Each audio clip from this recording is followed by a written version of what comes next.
L'histoire de France, c'est l'histoire d'un peuple qui se voulait libre et qui soudain a ouvert ses frontières, changé sa monnaie, laissé à d'autres son budget, effacé ses référendums, fait voter presque toutes ses lois en dehors de son territoire, rejeté son drapeau et puis, pour un pays fier de sa culture, il a voté la loi Fioraso, qui va faire disparaître sa langue, il a laissé son éducation nationale sombrer, ses acquis sociaux se détériorer et son économie partir en fumée.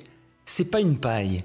Donc je vous emmène à la rencontre d'une France qui aura tenté l'aventure de l'Union européenne, mais à savoir si c'est pour le meilleur ou pour le pire. C'est ce que nous allons voir ensemble. La communauté économique européenne est créée. Son but est un rapprochement économique qui permet la libre circulation des personnes, des marchandises, des services et des capitaux entre les pays membres. Les signataires sont la France, l'Italie, l'Allemagne de l'Ouest, la Belgique, le Luxembourg et les Pays-Bas. Il est vrai que dans cette Europe intégrée, comme on dit, il n'y aurait peut-être pas de politique du tout. Ça simplifierait beaucoup les choses.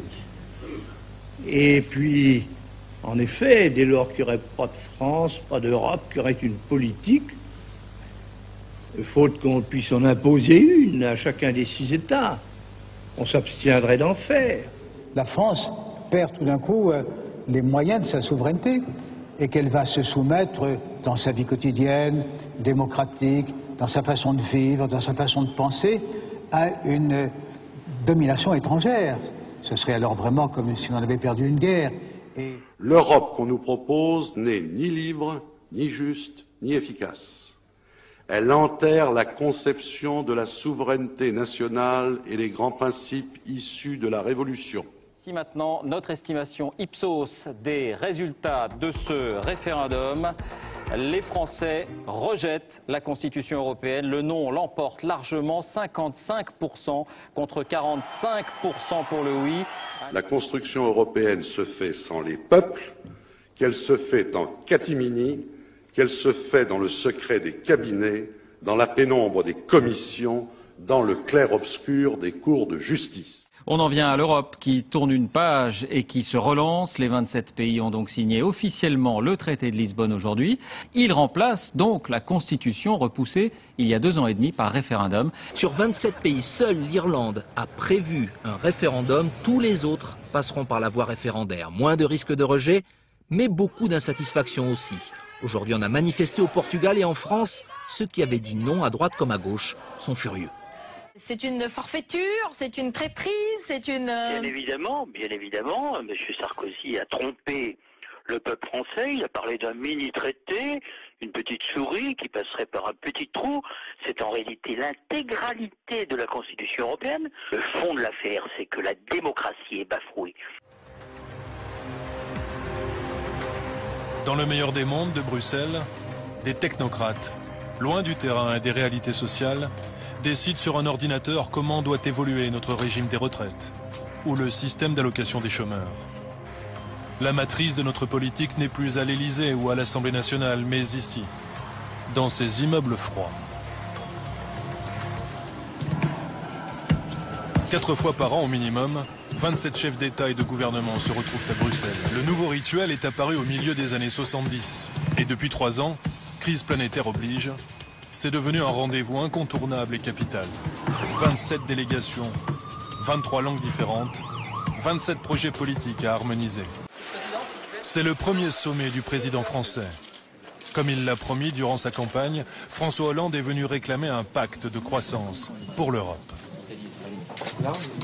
Mais la tâche peut s'avérer difficile. Un président français peut-il encore imposer ses vues au Conseil européen? Devant tout ce beau monde, la commissaire européenne va être très claire. Il faut lentement mais sûrement comprendre qu'il n'y a plus de politique intérieure nationale. Il n'y a plus que des politiques européennes qui sont partagées dans une souveraineté commune. Depuis des années, de l'extrême gauche à l'extrême droite, tous les dirigeants politiques s'accordent pour dire que l'Union européenne ne fonctionne pas correctement.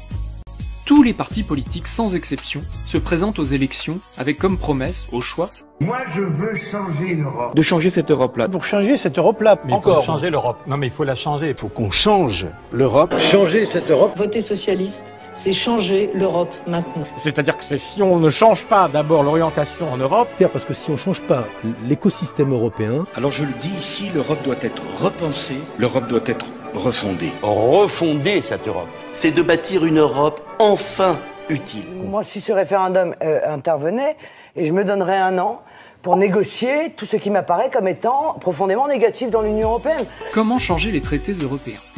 L'article 48 du TUE stipule expressément que toute modification des traités doit être statuée à l'unanimité des 28 États membres.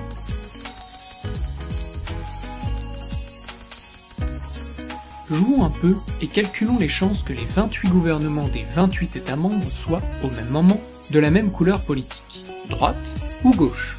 Si nous ne prenons qu'un État, la probabilité qu'il y ait, à un moment donné, un gouvernement, par exemple de gauche, est de 50%. Si nous prenons 4 États, cette probabilité chute à 6,25%.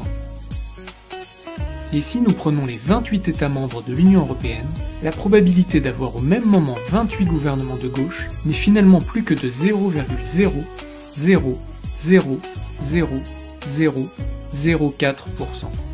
Les chances d'avoir l'unanimité sur une vraie réorientation de la politique européenne sont donc équivalentes au mieux à 1 jour tous les 735 000 ans.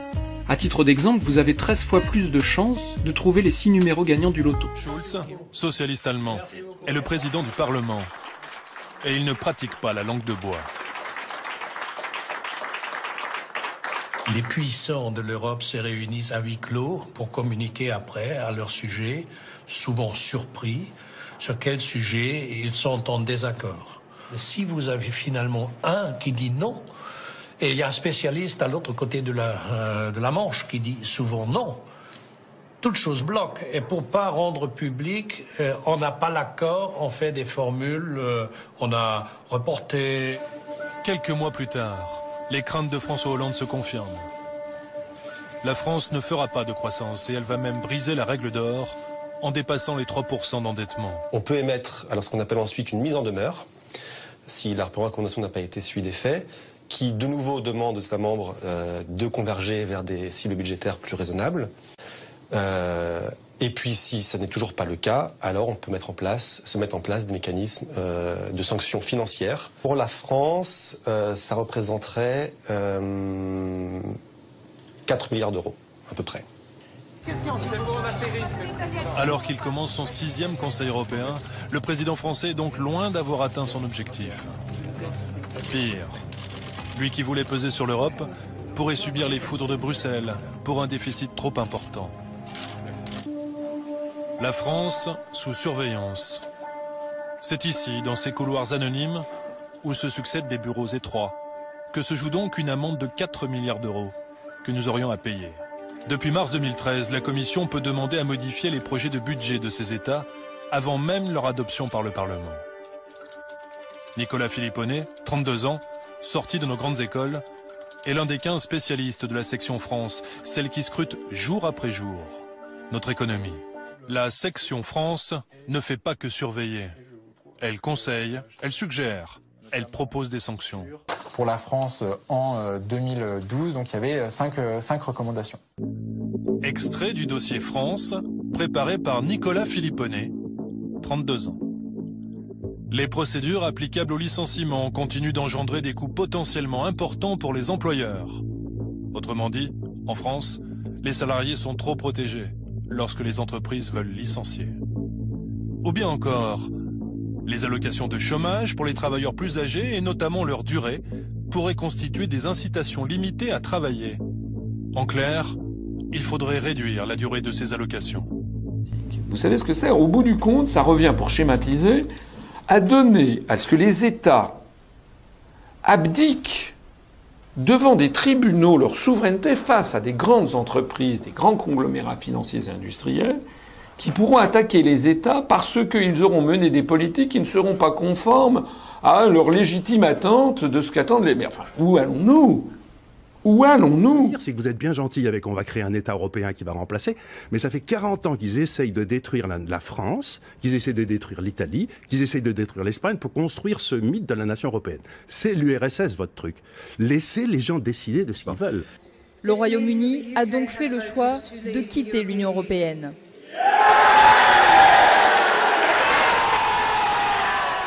C'est désormais une certitude. Le Royaume-Uni quitte l'Union européenne. 51,9% des électeurs ont voté en faveur du Brexit. François Asselineau, vous êtes inspecteur des finances, vous avez fait partie de plusieurs cabinets ministériels avant de devenir en 2007 le président fondateur de l'UPR, l'Union populaire républicaine, le seul mouvement politique qui propose clairement de sortir la France de l'Union européenne, de l'euro et de l'OTAN. La grosse différence avec Marine Le Pen, c'est qu'il n'y a pas chez lui d'obsession contre l'immigration, contre l'islam, contre les musulmans. Ce sujet-là n'est pas son sujet principal. Son sujet principal, c'est l'économie. Deux choses dans l'actualité, deux actualités.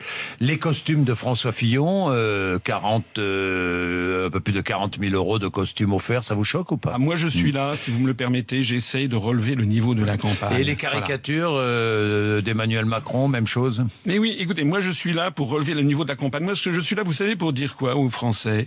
Pour dire que quel que soit le candidat pour lequel ils vont voter, sauf si c'est moi, ils auront au mois de mai un président de la République qui va être obligé de se plier au rapport des grandes orientations de politique économique, voilà, de la Commission européenne du 18 mai 2016.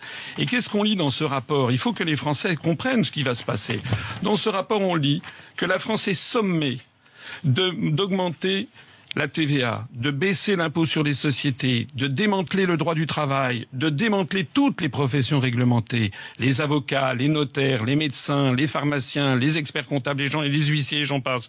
La loi El Khomri, la loi de modernisation de l'économie de M. Macron, tout ceci, c'est en fait l'application des directives bruxelloises. Le président de la République n'est plus désormais, et son gouvernement, que le gouverneur de la province France, et les mêmes, d'ailleurs, on a les mêmes lois qui se situent en Belgique, qu'on trouve en Angleterre, qui portent d'autres noms. J'aimerais qu'on ait un débat avec M. Macron, par exemple, ou avec M. Fillon, ou avec M. Mélenchon, ou avec Mme Le Pen, et puis que je dise, voilà, moi je leur montre le rapport des grandes orientations de politique économique, et puis je dis, qu'est-ce que c'est que ça? Est-ce que vous pouvez expliquer aux Français le contenu de ce rapport qui demande, par exemple, que l'on baisse le SMIC, voire qu'on le supprime, que l'on baisse également les prestations chômage. C'est écrit noir sur blanc dans ce rapport. Je m'adresse ici aux Français. Vous allez élire un chef de l'État. Le chef de l'État, c'est quelqu'un qui doit connaître les dossiers et qui doit connaître les engagements pris au nom du peuple français. L'article 106 du traité sur le fonctionnement de l'Union européenne, en fait, nous impose progressivement, avec une tactique du salami, de privatiser les uns après les autres tous les grands services publics à la française. Or, les Français ne sont pas des anglo-saxons. Je proposerai aux Français d'institutionnaliser, d'inscrire dans la Constitution le principe des grands services publics à la française et de les renationaliser si nécessaire, d'EDF, GDF, La Poste, la SNCF, Orange, toutes les sociétés d'autoroutes dont la gestion a été vendue, notamment à Vinci, également les sociétés d'adduction d'eau, TF1, Télédiffusion de France. Je maintiendrai également, j'inscrirai dans la Constitution le principe de la sécurité sociale pour tous. De ce point de vue-là, je trouve scandaleux la proposition de M. Fillon qui consistait à commencer à privatiser la sécurité sociale. Les Français sont extrêmement attachés à ce qu'ils aient un État qui assure la justice et l'égalité sociale entre les Français. Et enfin, j'en terminerai en disant que j'inscrirai dans la Constitution le principe des retraites par répartition. Vous proposez la sortie de l'Union européenne, sortie de la France de l'Union européenne, même sans référendum. Si je suis élu, je ne vais pas ensuite faire un référendum pour demander aux Français s'ils sont d'accord pour que je mette en œuvre le programme pour lequel j'aurais été élu. Je suis le candidat du Frexit. Je suis le seul candidat qui propose que la France sorte de l'Union européenne par la mise en œuvre de l'article 50 du traité de l'Union européenne, ce que d'ailleurs les Britanniques vont faire dans quelques semaines. Voilà. Bon, mais en gros, on va vous dire, vous êtes sur les terres de Marine Le Pen, qui veut exactement la même chose que vous. Alors, Madame Le Pen, elle change de programme à peu près comme de chemisier. Je rappelle qu'en 2012, quand elle était candidate à l'élection présidentielle, allez regarder sa profession de foi. Nous l'avons mise en ligne et décortiquée sur notre site upr.fr, de même que la profession de foi de monsieur Dupont-Aignan. Il n'y avait pas un mot sur l'Union européenne et sur l'euro. Moi, ça faisait déjà 5 ans que j'avais créé l'UPR. Madame Le Pen, son parti politique, est un parti populiste et qui essaye en permanence d'attirer le maximum de gens sur des ambiguïtés. Monsieur Mélenchon fait exactement pareil avec son plan A, qui consiste à renégocier les traités, comme Madame Le Pen, qui propose de renégocier les traités. Et puis le plan B de M. Mélenchon, ça change tout le temps. C'est pas un jour c'était il allait faire un référendum, après ça non, c'est le plan A maintenu, et puis après ça il paye plus. Enfin bon, bref. Mais Madame Le Pen, elle ne précise absolument pas. C'est très vague ce qu'elle dit. Elle dit on va renégocier 4 souverainetés. Enfin on n'y comprend rien. On ne sait pas ce que ça veut dire concrètement. Pour moi, c'est simple. Hein. Un pays, il est souverain ou il ne l'est pas. Je rappelle que les Français ont été 55% à voter non au référendum de 2005, dont moi, et qu'on a constaté quoi? On a constaté que la suite des événements, c'est exactement comme si on avait voté oui. C'est-à-dire que depuis 2005, excusez-moi de le souligner, ça fait quand même 12 ans que la construction européenne est frappée d'une illégitimité fondamentale, un vice de forme, puisque les Français avaient dit non. Nous ne sommes pas un mouvement extrémiste, premièrement. D'ailleurs, on a été classé en divers par le ministère de l'Intérieur, au-dessus du clivage droite-gauche. Je préférerais dire au milieu. Mais par ailleurs... Comme Macron. La différence entre Macron et moi, vous savez ce que c'est? C'est que moi, je dis la même chose à tout le monde. Quand il va chez les socialistes, il dit « je suis socialiste ». Quand il va chez Philippe de Villiers, il dit « j'ai jamais été socialiste ». Quelle confiance pouvez-vous faire à quelqu'un qui ment aussi effrontément? Vous savez, monsieur Macron... Je le connais un petit peu, nous sommes dans le même corps, l'inspection générale des finances, sauf que j'ai 20 ans d'expérience de plus que lui. Juste un bébé. Je suis d'accord avec vous sur ce dernier point. Ah, vous êtes toujours d'accord avec tout le monde? Non, ça n'est pas vrai. Ça, monsieur Poutou. Nous sommes devant l'élection présidentielle, on n'est pas devant les élections législatives. L'élection présidentielle vise, c'est une lapalissade, à élire le chef de l'État. Or, le président de la République, en vertu de l'article 5 de notre Constitution, de notre loi suprême, il est précisé que doit veiller au respect de la Constitution et que le président de la République, je cite l'article 5, est le garant de l'indépendance nationale. Ça veut dire quand même que je suis frappé de constater que la campagne telle qu'elle a commencé, on voit des candidats qui présentent des mesures. Dupont-Aignan, par exemple, on propose de limiter les baisses de charges aux entreprises fabriquant sur le sol national. C'est évidemment interdit par les traités européens. Monsieur Mélenchon, Madame Le Pen proposent, bien entendu, de lutter contre la directive des travailleurs détachés, sauf que les Polonais, les Roumains, par exemple, refusent absolument la remise en cause de cette directive. En matière économique, sociale, de santé, d'éducation, de culture, très bien. Moi aussi, j'en présenterai. Mais quel est leur programme en tant que président de la République? La réalité, c'est que tous les traités européens nous donnent un cadenas, nous cadenassent dans une politique économique et sociale qui est devenue intolérable pour les Français. Vos militants sont très actifs. On vous voit sur les ponts, dans les centres-villes. Ils collent énormément d'affiches, vos militants. C'est sa force de frappe. 200 000 au total. Bon, on fait le dessus, non? On fait le dessus, ouais. Pierre, pourquoi vous collez? C'est de pouvoir faire connaître Asselineau essentiellement. Avant, c'est son parrainage. Il était passé, je crois, 2 fois à la télévision en 10 ans. Ce qui est quand même très peu pour un mouvement de cette taille. Ils sont fonctionnaires, ingénieurs ou médiateurs sociaux. Certains ont voté Sarkozy en 2012, d'autres Hollande. C'est le 5e parti de France en nombre d'adhérents. Et le site upr.fr, notre site internet, est le site le plus consulté de tous les partis politiques français. Alors effectivement, vous avez raison, on a énormément de militants. Je pense qu'on est le parti le plus militant de France. Le problème auquel on se heurte, c'est que les très grands médias, ne nous connaissent pas. Voilà. Il s'est fait connaître grâce à ses conférences, lors desquelles il expose ses idées, un style érudit qui séduit. Certaines de ses vidéos affichent jusqu'à 340 000 vues. Et son parti affirme aujourd'hui avoir 21 000 adhérents. À titre de comparaison, Europe Écologie Les Verts n'en revendique que 6 000. Un public plutôt jeune qui, lors de la dernière présidentielle, a voté aussi bien à droite qu'à gauche. On n'est pas dans des slogans marketing, quoi. Donc j'ai vraiment l'impression d'apprendre d'une part et ensuite de choisir par moi-même et d'y voir plus clair. Nous avons fait un rassemblement pour fêter les 10 ans de l'UPR, c'était le 25 mars dernier. Un certain nombre de vos confrères y sont allés, ils ont été sidérés par le nombre de personnes qu'il y avait. Il y avait 6500 personnes, et non seulement par le nombre, mais par la ferveur des gens. Nous sommes en train de faire venir à nous des quantités d'abstentionnistes, notamment des gens qui étaient dégoûtés par la politique et qui sont, d'un seul coup, qui découvrent un mouvement qui leur paraît, à juste titre, fiable, honnête, serein, rassembleur. Moi, je sais que sur les sondages en ligne sur Internet, allez les voir, dès qu'il y a mon nom sur un sondage en ligne, écoutez, on casse la baraque, excusez-moi, c'est vrai, on a des scores extraordinaires. Et je pense, comme je vois l'accueil sur le terrain, je pense qu'effectivement, on va faire un score qui va démentir complètement les sondages officiels. Il se présente comme celui que l'on n'attendait pas. Fort de ses 500 parrainages, François Asselineau rejoint la course présidentielle.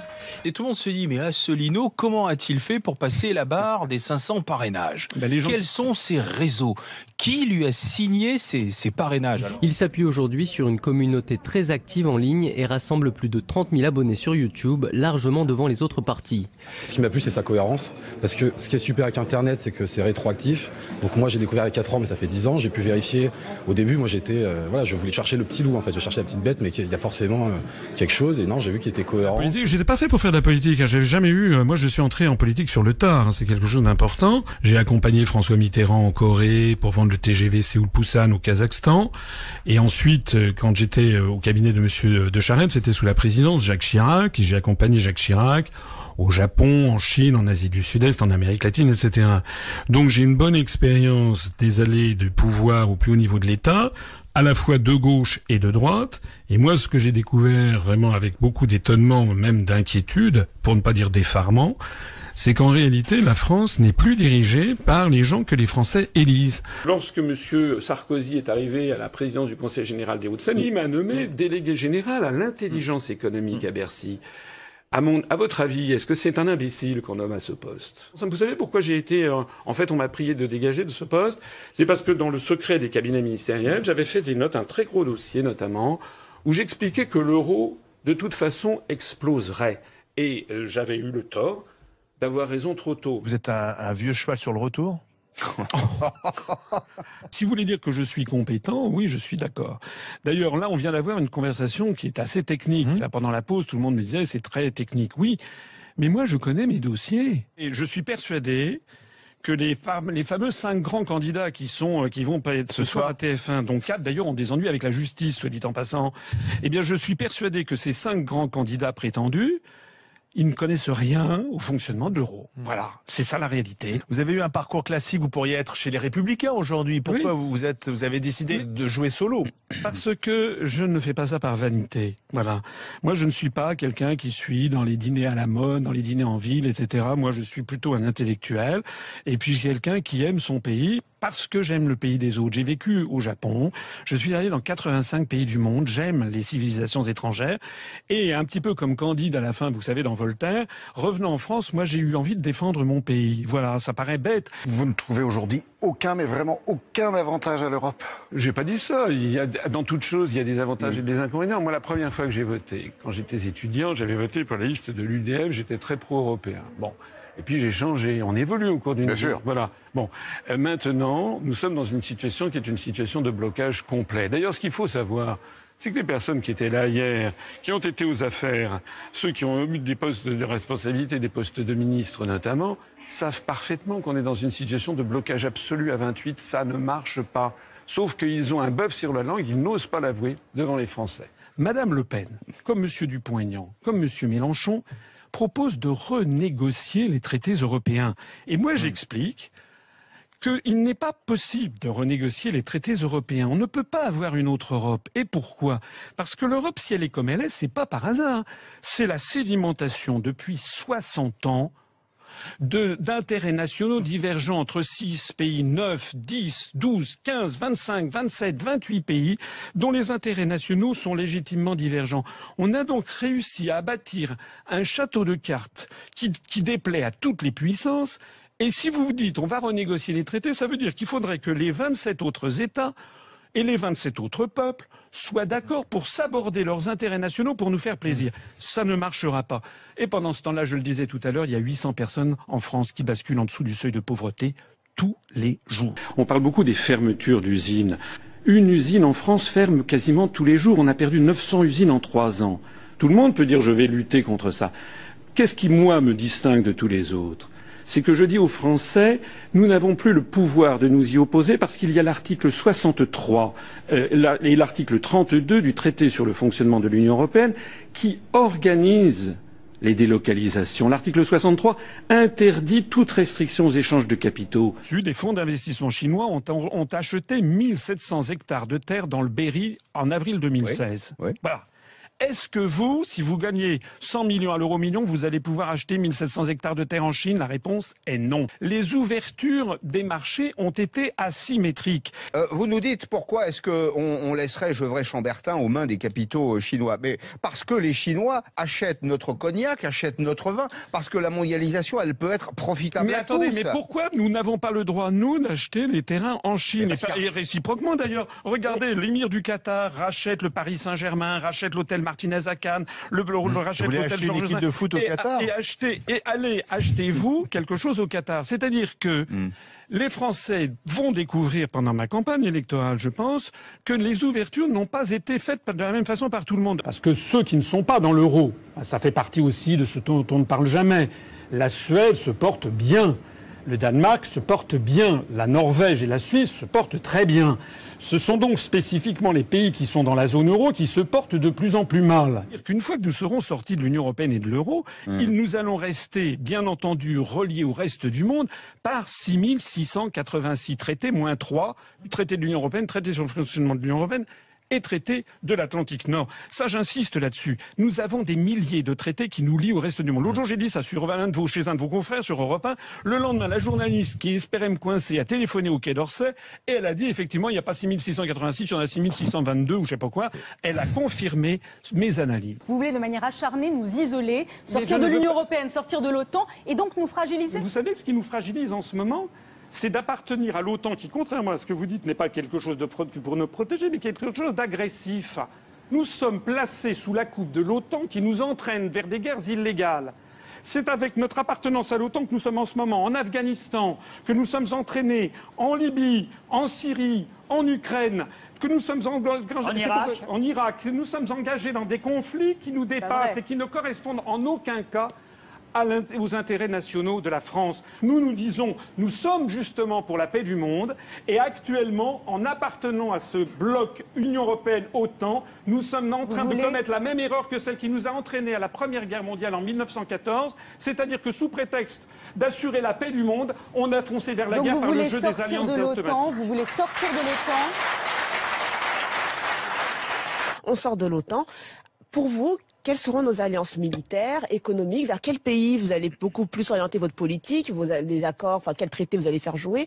Est-ce que vous pouvez nous dessiner ça à peu près globalement? La France restera membre, je l'ai dit, de 6686 traités, mais aussi de très nombreuses organisations, toutes les organisations internationales, à commencer par l'Organisation des Nations Unies, à continuer par le Conseil de l'Europe, le Fonds monétaire international, la Banque mondiale, l'Organisation mondiale du commerce, etc., etc. Le monde de demain est un monde où tous les pays sont interconnectés les uns avec les autres. Voilà la situation. Et pour répondre à vos questions sur les alliances militaires, nous sortirons de l'OTAN, la France redeviendra ce qu'elle normalement elle doit être, c'est-à-dire France, ça veut dire le pays des hommes libres, c'est-à-dire la politique non alignée de Charles de Gaulle. Nous allons sanctuariser le territoire national, nous allons préserver la sanctuarisation du territoire national par la dissuasion nucléaire, mais nous tendrons la main à l'ensemble des pays du monde. Et on leur a fait croire depuis des années que si on sortait de l'Union européenne et de l'euro, ça serait la catastrophe, l'apocalypse. Regardez ce qui se passe au Royaume-Uni, ça n'est ni la catastrophe ni l'apocalypse. La livre sterling effectivement a perdu 10%, la croissance a redémarré avec la croissance des exportations, le chômage s'effondre, les investisseurs internationaux se précipitent pour investir au Royaume-Uni. Et donc tout va très bien. Maintenant, ils sont en position de force pour commencer à négocier. Ils vont lancer dans quelques semaines l'article 50.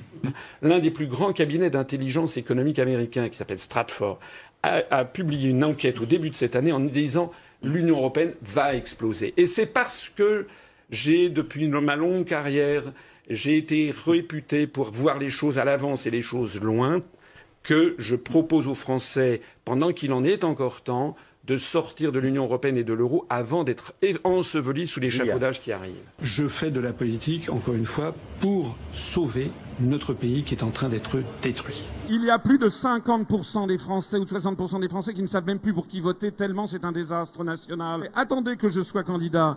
Attendez que je passe maintenant à la télévision et à la radio, les grandes télévisions, les grandes radios nationales, et vous allez voir ce qui va se passer. C'est-à-dire que d'un seul coup, les Français vont découvrir qu'il y a une offre politique qui existe depuis 10 ans. Depuis 10 ans, je ne me suis jamais trompé sur mes analyses. C'est la raison d'ailleurs pour laquelle de plus en plus de gens me rejoignent. Attendez de voir, et puis vous allez voir que les Français vont d'un seul coup découvrir qu'il y a une vie après l'Union européenne. Mais ce que je peux vous dire, c'est que compte tenu de l'enthousiasme des gens qui ont adhéré à l'Union populaire républicaine, de l'enthousiasme des messages que je reçois, de l'enthousiasme qu'ils constatent sur Internet, eh bien je peux vous assurer que je vais faire un score qui va beaucoup surprendre l'ensemble de la scène politique française. Il s'est offert un banc de foule à son arrivée. François Asselineau, le candidat surprise de cette élection, s'avoue. 59 ans, premier gros meeting, il martèle le point clé de son programme, la souveraineté de la France.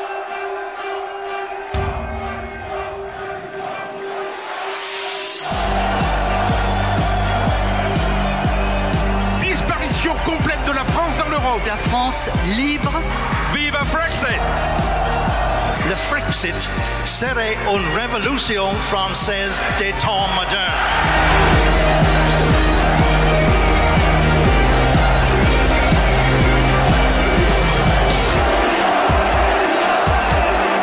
Le vrai sujet de l'élection présidentielle, c'est l'indépendance de la France. Je suis le seul candidat du Frexit.